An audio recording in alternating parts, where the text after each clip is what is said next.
আসসালামু আলাইকুম এভরিওয়ান। এসো পড়াশোনা করি চ্যানেলের পক্ষ থেকে আপনাদের সবাইকে আন্তরিক শুভেচ্ছা এবং অভিনন্দন। আজকে আমাদের এই পর্বে রয়েছে পাহাড় পর্বত মহাসাগর প্রণালী রিলেটেড কিছু গুরুত্বপূর্ণ এমসিকিউ। পৃথিবীর দীর্ঘতম পর্বত শ্রেণী কোনটি? আন্দিজ পর্বতমালা। অলিভ পর্বতটির অবস্থান কোথায়? জেরুজালেম। গুবি মরুভূমি কোন দেশে অবস্থিত? মঙ্গোলিয়া। গুবি মরুভূমি মঙ্গোলিয়ায় অবস্থিত। পৃথিবীর ছাদ বলা হয় কোনটিকে? পামির মালভূমিকে পৃথিবীর ছাদ বলা হয়। সর্বোচ্চ পর্বতশৃঙ্গ এভারেস্ট। ব্যান্নেবিস কি পর্বতশৃঙ্গ?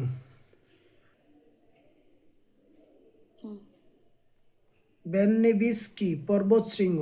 হিমালয়। আলপস। ইউরাল কোন ধরনের পর্বত? বঙ্গীল পর্বত। উপসাগর কত ধরনের? দুই ধরনের। উপসাগর দুই ধরনের। পৃথিবীর গভীরতম সাগর কোনটি? ক্যারিবিয়ান সাগর। পৃথিবীর বৃহত্তম সাগর কোনটি? দক্ষিণ চীন সাগর। পৃথিবীর বৃহত্তম সাগর হচ্ছে দক্ষিণ চীন সাগর। আয়তনের সবচেয়ে ছোট মহাসাগর কোনটি? উত্তর মহাসাগর। আয়তনের সবচেয়ে ছোট মহাসাগর উত্তর মহাসাগর। সবচেয়ে বেশি দেশ অবস্থিত কোন সাগরের তীরে? ভূমধ্য সাগরের তীরে সবচেয়ে বেশি দেশ অবস্থিত। পৃথিবীর গভীরতম মহাসাগর কোনটি? প্রশান্ত মহাসাগর। পৃথিবীর গভীরতম মহাসাগর হচ্ছে প্রশান্ত মহাসাগর।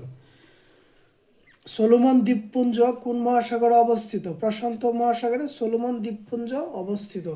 ইংলিশ চ্যানেল সংযোগ করেছে কোন দুটি সাগরকে? আটলান্টিক মহাসাগর ও উত্তর সাগর। ইংলিশ চ্যানেল সংযোগ করেছে কোন দুটি সাগরকে? আটলান্টিক মহাসাগর উত্তর সাগর। বাবেল কোনটা? বাবেল মানদেব প্রণালী পৃথক করেছে কোন দুটি মহাদেশকে? Asia Africa. এশিয়া এবং আফ্রিকা এই দুই মহাদেশকে পৃথক করেছে বাবেল মানদেব প্রণালী। এটা খুবই গুরুত্বপূর্ণ একটা কোয়েশ্চেন। তারপর হচ্ছে পক প্রণালী পৃথক করেছে কোন দুটি দেশকে? পক প্রণালী হচ্ছে ভারত শ্রীলঙ্কা এই দুটি দেশকে পৃথক করেছে। বসফরাস প্রণালী পৃথক করেছে কোন দুটি দেশকে? এশিয়া ইউরোপ এই দুটি দেশকে হচ্ছে বসফরাস প্রণালী পৃথক করেছে। ডুবার প্রণালী সংযোগ করেছে ইংলিশ চ্যানেল উত্তর সাগর। ডুবার প্রণালী সংযোগ করেছে ইংলিশ চ্যানেল উত্তর সাগর। ফরমুজা প্রণালী পৃথক করেছে চীন ও তাইওয়ান। ফরমুজা প্রণালী পৃথক করেছে চীন ও তাইওয়ান। এখানে প্রত্যেকটা কোয়েশ্চেনে কিছুটা ক্রিটিক্যাল, বারবার করে পড়বেন, সেক্ষেত্রে সবার বিষয়টি মনে থাকবে। বেরিং প্রণালী পৃথক করেছে এশিয়া উত্তর আমেরিকাকে। বেরিং প্রণালী পৃথক করেছে এশিয়া উত্তর আমেরিকা। বাব এল মানদেব কি শব্দ? আরবি শব্দ। কিছুক্ষণ আগে এটা পড়েছিলাম। বাবেল মানদেব কি শব্দ? আরবি শব্দ।